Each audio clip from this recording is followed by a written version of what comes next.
أعوذ بالله السميع العليم من الشيطان الرجيم بسم الله الرحمن الرحيم والصلاة والسلام على رسول الله محمد بن عبد الله وعلى آله وصحبه وسلم تسليما كثيرا.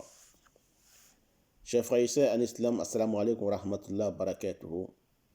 Nous allons vous parler aujourd'hui, Inch'Allah Ta'ala, du serpent ou du python. Numéro 1. Notre leçon numéro 18, l'interprétation des rêves selon l'islam, les rêves divergés.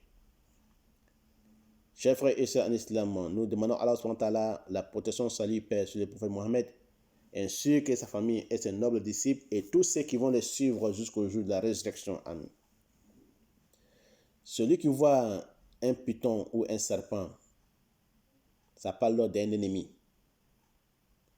Et celui qui voit un serpent ou un python dans sa maison, et les serpents, ils rentrent et il sort, il rentre, il sort dans la maison et il rentre, il sort, ça veut dire qu'il va avoir un ennemi dans la famille. Son ennemi se trouve dans la famille. Quand il cherche son ennemi se trouve dans sa famille. Quand il voit un serpent qui rentre dans la maison, il sort, il rentre, il sort, sans toucher quelqu'un, sans mordre quelqu'un, ça veut dire que son ennemi se trouve parmi sa famille.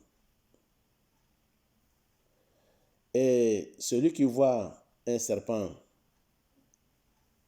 dans la maison, ou bien à côté de sa maison, en voisinage de sa maison, il voit un serpent,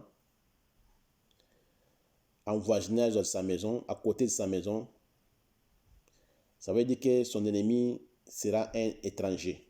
Son ennemi sera un étranger qui est venu chez lui à la maison, ou bien son ennemi sera un étranger qu'il connaît.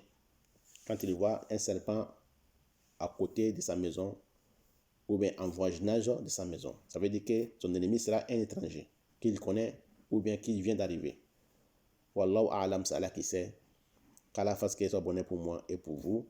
Nous allons nous retrouver sur notre leçon numéro 19, serpent numéro 2. Qu'Allah fasse que ça soit bonheur pour moi et pour vous. Assalamu alaikum wa rahmatullahi wa barakatuh. C'est Allah qui sait. Wallahu a'lam.